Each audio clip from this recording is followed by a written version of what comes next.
नमस्कार बंधुरा आमार चैनेले आमी आपनादेरके स्वागत जानाई। आशा करछि भालो आछेन सुस्थ आछेन। आमादेर प्रत्येक दिनेर काजगुलोके आमरा जोदि किछुटा टिप्स मेने करी ताहले देखबेन काजगुलोও सहज हये जाबे, निजेदेर जोन्नो समयও बाँचिয়ে निते पारबो, एमनकि संसारेर खरचও अनेकटाई कमिয়ে निते पारबो। तेमोनी किछु छोटो छोटो इउजफुल टिप्स आपनादेर काछे शेयार करब। चलुन देखे नेওয়া যাক आजकेर प्रथम टिप्सटा आपनादेर काछे कि शेयार करब। आमादेर सबार बाड़ीते कारि पाता गाछ थाके ना, आमरा अनेकेई बाजार थेके कारि पाता किने निये आसि, अनेके आबार आमादेर आशेपाशे बाड़ीते जोदि कारो कारि पाता गाछ थाके सेखान थेके तुले निये आसि। तबे एई कारि पाता जोदि आमरा फ्रिज छाड़ा राखी सेक्षेत्रे देखा जाय खूब सहजेई शुकिये जाय, एमनकि जोदि फ्रिजेও राखी ना केन देखा जाय कारि पाता किन्तु खूब ताड़ाताड़ि पचे जाय। तबे आपनारा जखोनी कारि पाता बाड़ीते निये आसबेन किभाबे राखले कारि पाता शुकिয়েও যাবে না एमनकि पचেও যাবে না। तो प्रथमे कारि पातागुलो जल दिए खूब भालोभाबे धुए नेबेन, तारपर जलटाके झरिए निते होबे जाते करे कारि पातार मध्य एकटुओ जल ना थाके। तो देखतेई पाच्छेन आमी किन्तु जल दिए खूब भालोभाबे धुए नेওয়ার पर कारि पातागुलो शुकिয়ে निয়েছি। एबार এইভাবে করে আমি कारि पातागुलो ছাড়িয়ে নিলাম। এখানে আমি নিয়ে নিয়েছি কাচের জার। আমাদের প্রত্যেকেরই বাড়িতে কিন্তু কোনো না কোনো কাচের জার বা বোতল থাকে। তো আপনারা কাচের যে কোনো জার বা বোতল নিয়ে নেবেন, তারপর কারি পাতাগুলো সেই কাচের জার বা বোতলের মধ্যে এইভাবে ভরে নেবেন।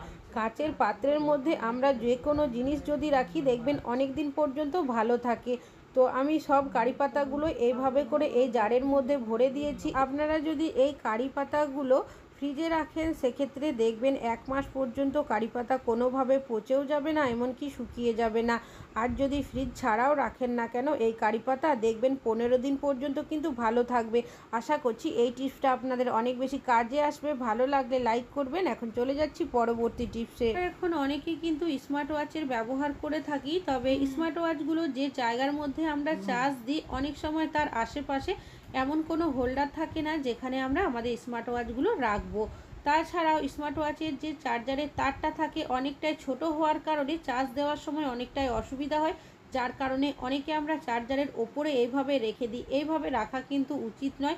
অনেক সময় আমাদের স্মার্ট ওয়াচ কিন্তু পড়ে যাওয়ারও সম্ভাবনা থাকে। আপনারা কিভাবে কোনো রকমের হোল্ডার ছাড়াই এমনকি পড়ে যাওয়ার ঝামেলা ছাড়াই এই স্মার্ট ওয়াচগুলো চার্জ দিয়ে দেবেন। যে জায়গার মধ্যে আমরা বেলটা লাগিয়ে থাকি সেই জায়গাটার মধ্যে আপনারা চার্জারের তারটাকে এইভাবে করে দিয়ে দেবেন, তারপর চার্জারের মধ্যে লাগিয়ে দেবেন। এবার এই যে স্মার্ট ওয়াচের লকটা রয়েছে সেটাকে এইভাবে লাগিয়ে রাখবেন। তারপর যদি আপনারা চার্জ দেন তাহলে দেখবেন কোনোভাবেই কিন্তু আপনাদের স্মার্ট ওয়াচ পড়ে যাবে না। কোনো রকমের হোল্ডার ছাড়াই কিন্তু এইভাবে আপনারা চার্জ দিতে পারবেন। আশা করছি এই টিপসটা আপনাদের অনেক বেশি কাজে আসবে।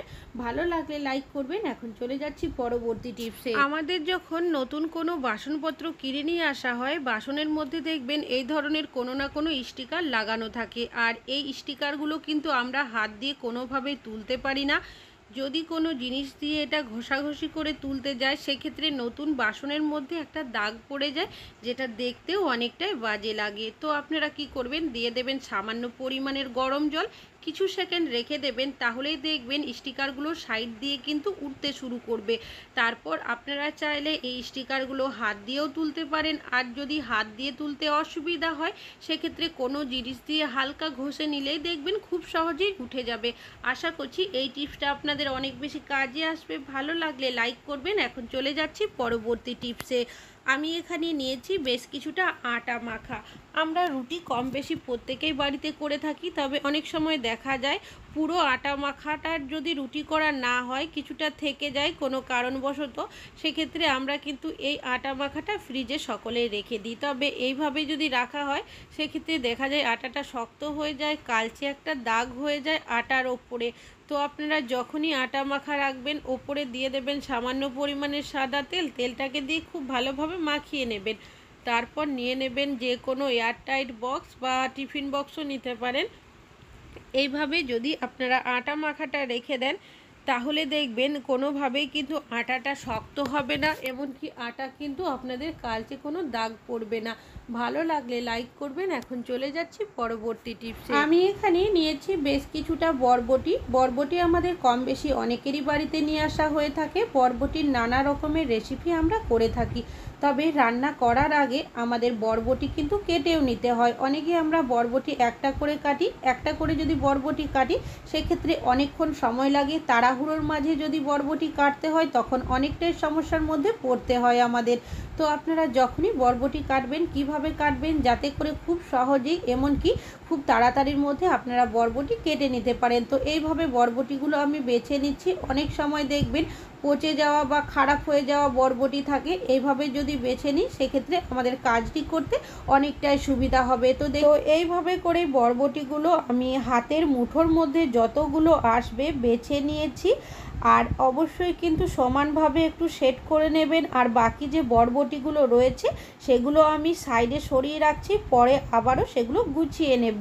এবার নিয়ে নিয়েছি একটা রাবার ব্যান্ড দিয়ে এইভাবে করে দুবার আমি বরবটির মধ্যে পেঁচিয়ে দিচ্ছি যাতে করে বরবটিগুলো বেরিয়ে না যায়। এবার এইভাবে আমি বরবটিটা হাতের সাহায্যে ধরে নেব, তারপর নিয়ে নেব একটা ছুরির সাহায্যে প্রথমে এইভাবে করে বরবটির সামনের অংশটাকে কেটে বাদ দিয়ে দিচ্ছি। আমি এখানে ছুরির ব্যবহার করছি, আপনারা এখানে কিন্তু বটির সাহায্যেও এইভাবে কেটে নিতে পারেন। রাবারটা দেওয়ার একটাই কারণ, একটা জায়গার মধ্যে বরবটিটা গোছানো থাকবে আর যখনই কাটবেন একসাথে আপনারা অনেকগুলো বরবটি কেটে নিতে পারবেন। যখনই রাবারের কাছে ছুরিটা চলে আসবে তখন আপনারা এইভাবে করে আবারও একটু টেনে নেবেন, তারপর একইভাবে আবার বরবটিটা কেটে নেবেন। এইভাবে যদি কাজটি করে নেন সেক্ষেত্রে দেখবেন ঘন্টার কাজ আপনাদের মিনিটের মধ্যেই হয়ে যাবে। আর যদি আপনারা ভেবে থাকেন বরবটির ভেতরে পোকা থাকবে সেক্ষেত্রে যখনই আপনারা কাটবেন কাটার পরেই কিন্তু দেখতে পাবেন যে কোনো রকমের পোকা বা পচে যাওয়া বরবটি আছে কি নেই। তো এইভাবে করেই আমি পুরো বরবটিটাকেই কেটে নিচ্ছি।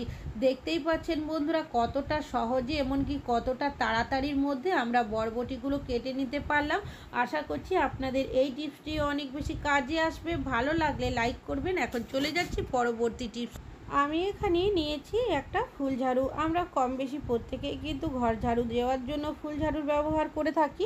তবে আমরা যখন ফুল ঝাড়ু দিয়ে ঝাড় দিই অনেক সময় এমন কিছু কিছু জায়গা থাকে যেগুলো আমরা ঝাড়ু দিলেও ঠিকঠাকভাবে দেখবেন পরিষ্কার হয় না। তো আমি এখানে নিয়ে নিচ্ছি বেশ কিছুটা ডবল সাইজের টেপের টুকরো, এইভাবে করে ফুল ঝাড়ুর মধ্যে লাগিয়ে দেব। তারপর টেপের ওপরে যে কাগজের মতো অংশটা থাকে সেটা এখান থেকে তুলে নেব। এবার এই ঝাড়ুটা আপনারা কোথায় কিভাবে ব্যবহার করবেন চলুন দেখে নেওয়া যাক। আমাদের বাড়িতে ফাঁকা যে জায়গাগুলো থাকে সেগুলো আমরা ঠিকভাবে ঝাড়ু দিয়ে নিলেও আমাদের যে আলমারি থাকে, ফ্রিজ থাকে, তার তলার সাইডগুলো আমরা কিন্তু কেউই ঠিকঠাকভাবে ঝাড়ু দিতে পারি না। অনেক সময় দেখবেন আমাদের ফ্রিজের তলার দিকে হোক, আলমারির তলার দিকে হোক কি বক্স খাটের তলার দিকে অনেকটাই নোংরা থাকে। নোংরা পরিষ্কার করে নিলেও দেখা যায় চুলের টুকরো, সুতো কিন্তু থেকে যায় যেগুলো ঠিকভাবে আমরা পরিষ্কার করতে পারি না। তো আমরা যদি এইভাবে করে মাঝে মধ্যে ডবল সাইজের টেপ ফুল ঝাড়ুর মধ্যে আটকে দিই তাহলে দেখবেন যদি কোনো চুল, সুতো বা নোংরা থেকে থাকে যেগুলো নর্মালভাবে ঝাড়ু দিলে আমরা কিন্তু পরিষ্কার করতে পারি না, তো এইভাবে যদি আমরা ডবল সাইজের টেপ আটকে দিই ফুল ঝাড়ুর মধ্যে তাহলে কিন্তু খুব সহজেই আমরা আমাদের ঘরটাকে পরিষ্কার করে নিতে পারবো। এমনকি নোংরাগুলোও কিন্তু খুব ভালোভাবে পরিষ্কার হয়ে যাবে। এইভাবে যে রোজ রোজ ঝাড়ু দিতে হবে তা কিন্তু নয়, মাঝে মধ্যে যদি পরিষ্কার করে দেন তাহলে কিন্তু আমাদের নিজেদের বাড়িটাই অনেকটাই পরিষ্কার থাকবে। ভালো লাগলে লাইক করবেন। এখন চলে যাচ্ছি পরবর্তী টিপস। নিয়েছি একটা আটার প্যাকেট। আমাদের অনেকেরই বাড়িতে কিন্তু প্যাকেট আটা নিয়ে আসা হয়ে থাকে, তবে আটাটা বের করে নেওয়ার পর এই ধরনের যে প্যাকেটগুলো থাকে সেগুলো কিন্তু কেউই কোনো কাজে ব্যবহার করি না, হয় ফেলে দিই না হলে বাড়িতে এরকমই পড়ে থাকে। তবে এই প্যাকেটগুলো ফেলে না দিয়ে আপনারা কিভাবে কি কাজে ব্যবহার করতে পারেন তেমনই 3টে টিপস শেয়ার করব। তো আমি এখানে নিয়েছি একটা পুরনো বালিশের কভার। আমাদের অনেকেরই বাড়িতে এমন কিছু বালিশের কভার থাকে যেগুলো কালার চলে যায়, ফেটে যায়, তখন দেখবেন সেগুলো কোনো কাজেই ব্যবহার করি না। তো এগুলো কিভাবে ব্যবহার করবেন, আমি এর ভেতরে একটা আটার প্লাস্টিক এইভাবে করে ভরে দিয়েছি। এবার যেহেতু বালিশের কভারটা অনেকটাই বড় আমি প্লাস্টিকের মধ্যে এইভাবে করে দিয়ে মুড়িয়ে দেব যাতে করে এক্সট্রা যে বালিশের কভারটা রয়েছে সাইড দিয়ে বেরিয়ে না যায়। আপনারা চাইলে সুতো দিয়ে সেলাইও করতে পারেন। তো দেখতেই পাচ্ছেন এইভাবে করে কিন্তু আমি সেট করে নিয়েছি। এবার এটাকে আপনারা কিভাবে কোথায় ব্যবহার করবেন চলুন দেখে নেওয়া যাক। এখন যেহেতু বর্ষার সময় আমরা যদি পাপোশগুলো আমাদের ধুয়ে দিই সেক্ষেত্রে দেখবেন ঠিকঠাকভাবে শোকায় না, শোকাতে অনেকটাই সময় লাগে। অনেকেরই বাড়িতে কিন্তু এক্সট্রা পাপোশ থাকে না। আপনাদের আটার প্লাস্টিক দিয়ে এইভাবে করে খুব সহজেই পাপোশ বানিয়ে নিতে পারেন। তবে যেহেতু এখানে আমি বালিশের কভার ব্যবহার করেছি, এটা দেখতেও কিন্তু অনেকটাই সুন্দর লাগছে। আপনারা যদি কাউকে না বলে দেন তারা কিন্তু দেখে বুঝতেও পারবে না। আশা করছি এই টিপসটা আপনাদের অনেক বেশি কাজে আসবে। ভালো লাগলে লাইক করবেন। এখন চলে যাচ্ছি পরবর্তী টিপসটা হলো, রুটি করার পর আমরা বেলন চাকি কিন্তু কেউই রোজ রোজ ধুয়ে পরিষ্কার করি না। যেহেতু কাঠের বেলন চাকিটা যদি আমরা রোজ ধুয়ে দিই সেক্ষেত্রে পচে যাওয়ারও কিন্তু সম্ভাবনা থাকে। তবে রুটি করার পর অনেক সময় দেখবেন আটার গুঁড়ো বা আটা বেলন চাকির মধ্যে লেগে থাকে। আমরা যদি কিচেন স্ল্যাবের সাইডে রাখি বা কিচেনের যে কোনো জায়গায় রাখি না কেন, অনেক সময় ছোটোখাটো পোকামাকড় মুখ দিয়ে দেয় বা টিকটিকিও কিন্তু মুখ দেওয়ার সম্ভাবনা থাকে।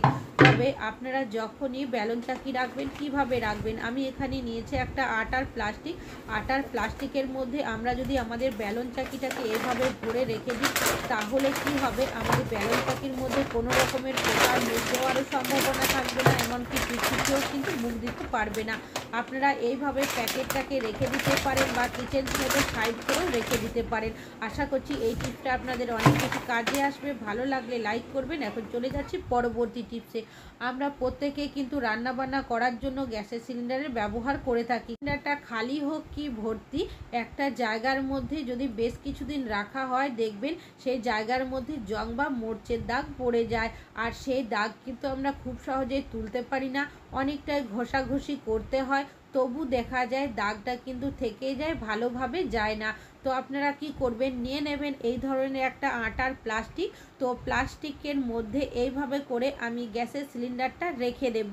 এইভাবে যদি রেখে দেওয়া হয় সেক্ষেত্রে কি হবে, আমাদের মেঝের মধ্যে কিন্তু কোনোভাবে জং বা মরচের দাগ পড়বে না। যখন ভর্তি গ্যাসের সিলিন্ডারটা থাকে সেই গ্যাসের সিলিন্ডার দেখবেন আমরা কিন্তু একটা জায়গা থেকে অন্য জায়গা কোনোভাবে সরাতে পারি না, অনেকটাই অসুবিধা হয় আমাদের।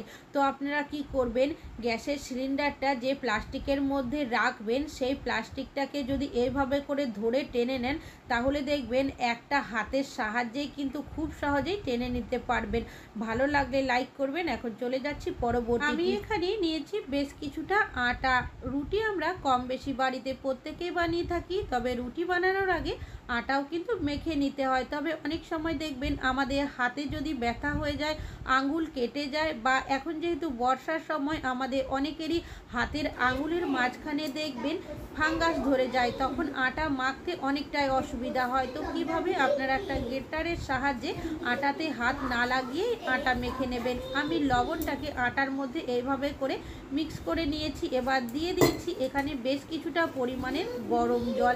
আমরা যদি গরম জল দিয়ে আটা মাখি সেক্ষেত্রে দেখবেন আটা মাখাটাও অনেকটাই নরম হয়, এমনকি রুটিও কিন্তু অনেকটাই নরম তুলতুলে হয়। তাছাড়াও যদি গরম জল আটা মাখাতে আমরা ব্যবহার করি সেক্ষেত্রে দেখবেন হাত দিয়ে মাখতেও অনেকটাই অসুবিধা হয়। এভাবে যদি আমরা একটু করে জল দিই আর গ্রেটারটা যদি ঘোরাতে থাকি তাহলে দেখবেন আমাদের আটা মাখা কিন্তু খুব সহজেই হয়ে যাবে, আটার মধ্যে হাত দেওয়ারও প্রয়োজন হবে না। আর দেখতেই পাচ্ছেন বন্ধুরা, এইভাবে করেই কিন্তু আমি আটাটাকে মেখে নিয়েছি। এরকম কিছু সেকেন্ড ঘোরালেই সম্পূর্ণ আটাটা গ্রেটারের মধ্যে চলে আসবে আর পাত্রের মধ্যে কিন্তু লেগেও থাকবে না। তারপর আপনারা এই আটাটা যদি হালকাভাবে হাত দিয়ে একটু মথে নেন সেক্ষেত্রে খুব ভালোভাবে আটাটা মেখে নেওয়া হয়ে যাবে। আশা করছি আপনাদের এই টিপসটি অনেক বেশি কাজে আসবে।